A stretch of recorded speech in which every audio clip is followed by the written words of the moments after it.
মনে করছি সেখানে এটাকে এডিট করার প্রয়োজন, মতামত দেওয়ার প্রয়োজন, সেগুলো দিচ্ছে। আপনারা জুলাই রেগুলেশনের যখন প্রক্লেমেশনটা হবে সেই প্রক্লেমেশনের মধ্যেই দেখবেন যে আমরা সেখানে হচ্ছে ব্যাপারটা হচ্ছে ঘোষণা করা হবে যে আগামী নির্বাচন নিয়ে কিছু থাকছে কিনা, বা আগামী নির্বাচনটা হচ্ছে কি আমাদের থেকে দীর্ঘদিন তো আমাদের ভোটাধিকারী ছিল না।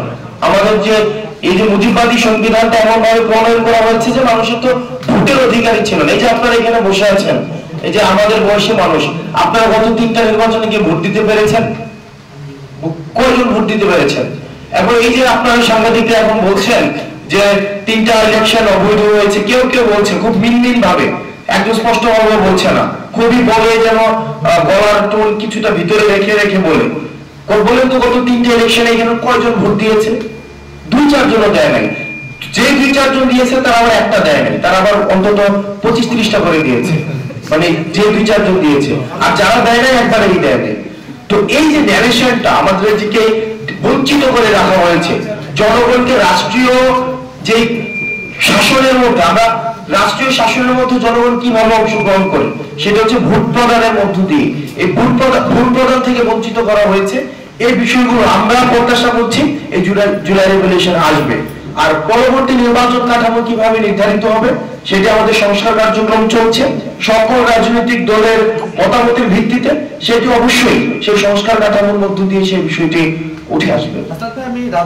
যে মানুষের জনমত, মানুষ 5ই আগস্ট দিয়ে দিয়েছে, মানুষ যে জনমত, আপনি যদি এই আন্দোলনের ধারাবাহিকতা দেখেন জুনের 5 তারিখ থেকে 5ই আগস্ট পর্যন্ত, যে দেখেন হাসিনা বাংলাদেশে থাকবে কি থাকবে না এটাকে এখন নতুন করে জনমত দেওয়ার বিষয়, সেটা নির্ধারণ 5ই আগস্ট হয়েছে।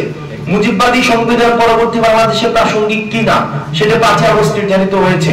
মানুষ ভোটাধিকার পাবে কি পাবে না সেটা নির্ধারিত হয়ে গিয়েছে 5ই আগস্ট।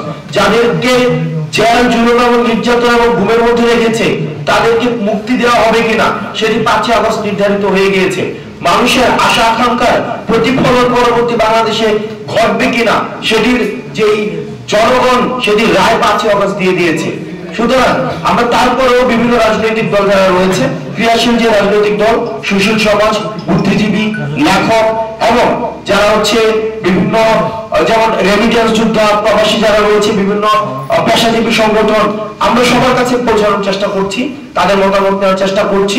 আমরা আবারও বলছি এই যে আমাদের জুলাই অভ্যুত্থানের যে নেতৃত্বরা যারা রয়েছে, আমরা মানুষের ভাষাটাকে হচ্ছে আমরা রূপান্তর করার চেষ্টা করেছি। এই পুরো সময়টা মানুষ যেটা চেয়েছে সেটাকে হচ্ছে আমরা ভাষা দেওয়ার চেষ্টা করেছি।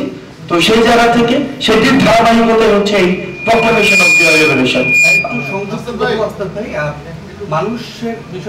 এই মুজিববাদী সংবিধান কবরস্থ ঘোষণা করা হবে, সেই যেখান থেকে এক দফা ঘোষণা দেওয়া হয়েছে ঠিক সেই জায়গা থেকে মুজিববাদী 72-এর সংবিধানের কবর রচিত হবে।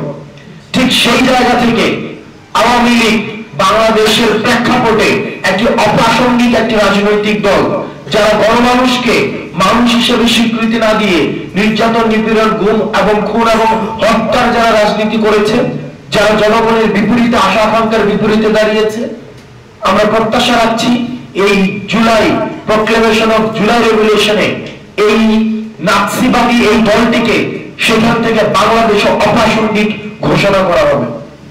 এবং মানুষ যে স্বপ্ন নিয়ে এখন রয়েছে যে বাংলাদেশ একটি দীর্ঘদিন বাংলাদেশ একটি বিচারহীনতার সংস্কৃতির মধ্য দিয়ে গিয়েছে, আমরা চাই এই শহীদ মিনার থেকে প্রক্লেমেশন অফ জুলাই রেগুলেশনের মধ্যে বিচার নিশ্চিতের আমরা ইসলামের ঘোষণা থাকবে।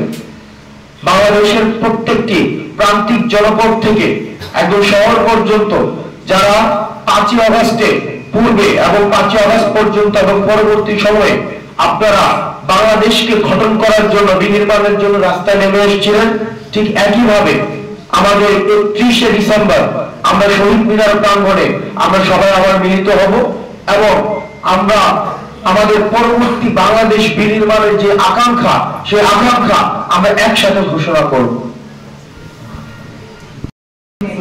এটা বৈষম্যবিরোধী ছাত্র আন্দোলনের আমরা এই পুরো আন্দোলনটা হচ্ছে যে মানুষের যে দাবিগুলোকে, মানুষের যে দফাগুলোকে আগে মানুষের মধ্যে এগুলো হচ্ছে এসছে, আমরা সেগুলোকে ভাষা দিয়েছি।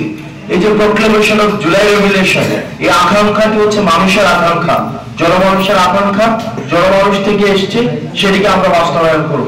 কোনো ব্যানারের নেতৃত্ব নয়, বৈষম্যবিরোধী ছাত্র আন্দোলনে যেখানে এটি সার্বজনীন একটি প্ল্যাটফর্ম, এখানে সব ধরনের রাজনৈতিক দল, নানা মত এবং নানা পথের মানুষ যারা ফেসিবাদ বিরোধী শক্তি, এই ফেসিবাদ বিরোধী শক্তিগুলোর প্ল্যাটফর্ম হচ্ছে বৈষম্যবিরোধী ছাত্র আন্দোলন। এই বৈষম্যবিরোধী ছাত্র আন্দোলনে যেভাবে আমরা 5ই আগস্ট বাংলাদেশের নানা মত এবং নানা পথের মানুষ এসেছে, ঠিক একইভাবে 31 ডিসেম্বর সেভাবেই আসবে। আচ্ছা।